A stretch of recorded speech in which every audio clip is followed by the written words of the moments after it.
Bien, amigos, continuamos con el programa Agenda Económica del día de hoy.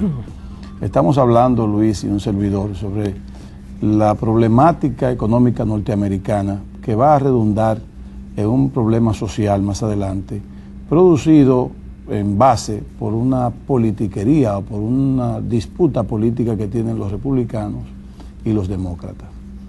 Déjeme decirle algo en lo que yo entiendo con este problema. Los Estados Unidos más tarde que temprano tendrán que verse de frente con una reducción de los gastos sociales, de los gastos del gobierno, para buscar en cierta manera un equilibrio fiscal. Por muchos años, diríamos que por décadas, Luis, los Estados Unidos siempre se han manejado con déficit fiscal. Déficit que en estos momentos rondan los 300.000, 400.000 millones de dólares el déficit. Eso de una u otra manera tiene algún día que explotar. No es posible manejarse con déficit fiscal permanentemente, independientemente de que usted sea la economía que es la dueña del dólar, la moneda que circula en el mundo entero. Independientemente de eso, los Estados Unidos debieron comenzar hace mucho tiempo a buscar el equilibrio fiscal. ¿Qué significa esto, amigos, para los que todavía tal vez no dominan mucho lo que es el equilibrio fiscal? El equilibrio fiscal no es más que un gobierno o un Estado gaste lo que recibe. Me explico mejor. Los gobiernos ponen impuestos. Los impuestos de los contribuyentes, cualquiera que sean, un conjunto, diríamos casi un portafolio de impuestos que tienen los gobiernos, para poder cubrir sus gastos, las inversiones sociales, las inversiones de estructura física, mantenimiento de carreteras, hospitales, etcétera, etcétera. Para eso esos impuestos sirven, para eso. Ahora, los Estados Unidos, como es un país que en cierta manera vivió en guerra, ese gasto militar de los Estados Unidos es tan alto que siempre obligaba a ese país a buscar dinero prestado para cubrir los gastos que excedían los ingresos fiscales. Y ahí llevamos con un déficit fiscal que pasa los 300.000 millones de dólares. Eso es una barbaridad de dinero. Dinero que usted ni yo vamos a contar nunca. Nunca vamos a contar esa cantidad de dinero que los Estados Unidos tienen déficit. Y ahora tiene el problema los Estados Unidos de que ya se está viendo con problemas para pagar sus deudas.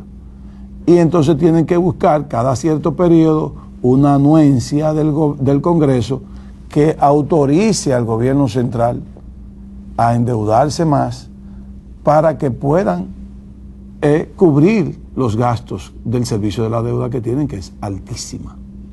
Si Estados Unidos no logra hacer eso cada cierto periodo, entonces se ven, como decía Luis, en el default, que es en cierta manera insuficiente para pagar, casi insolvencia, y ahí vamos a tener el problema de Estados Unidos. ¿Qué pasa con los Estados Unidos?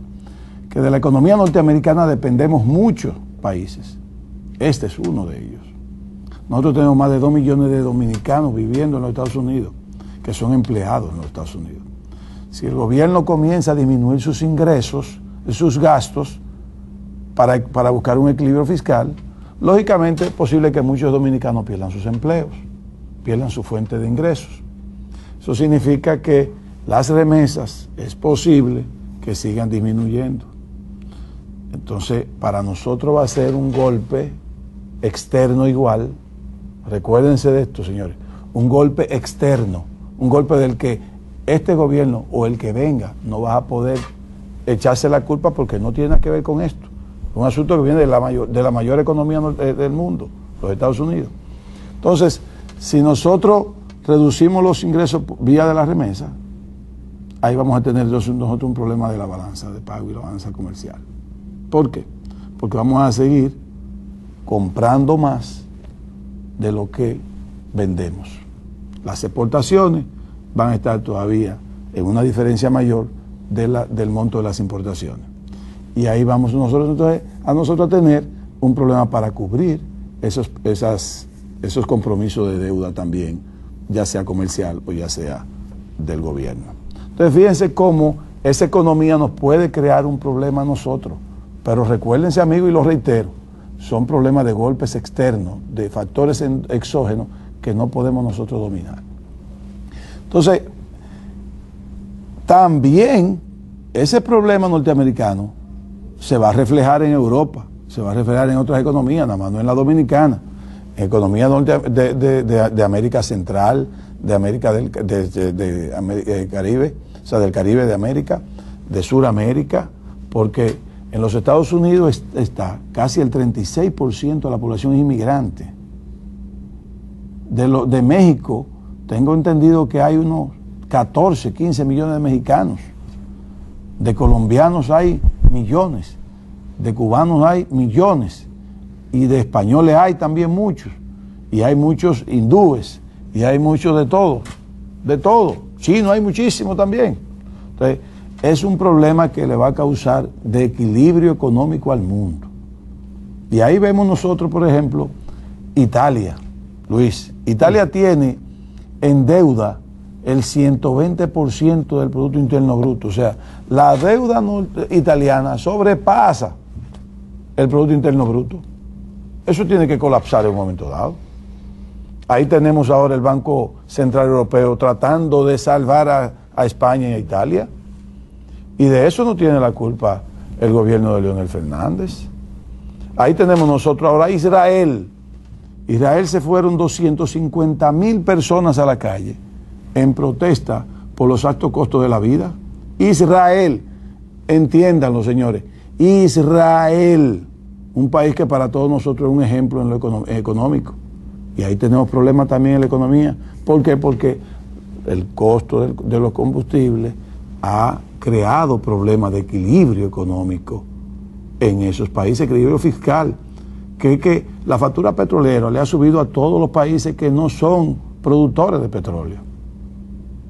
Y si usted estima, como lo estimamos nosotros, que para este año teníamos un costo por barril de $70, y es posible que cerremos con un costo promedio de $98, esos $28 por barril nos causará por lo menos unos 280 millones de dólares adicionales que no estaban en cierta manera presupuestados. Entonces, ahí tenemos Italia, Israel, Perú. En Perú ahora subieron los pasajes, el pasaje público, y ahí hay una protesta social increíble. Ahí tenemos también ahora Argentina con algunos problemas sociales también. Tiene que ver mucho con la politiquería de la oposición, con la parte del gobierno. Entonces, señores, yo siento que aquí los dominicanos no nos debemos dejar entretener ni distraer con posiciones que van en contra de lo que es la tranquilidad social. Me explico. Nosotros tenemos el año que viene una contienda electoral donde el pueblo se verá en la posibilidad de elegir uno de dos candidatos que son fuertes. ¿Qué sucede? Que esa parte de la oposición está provocando un mal revuelto para poder pescar los votos que le pueden favorecer para ganar el poder.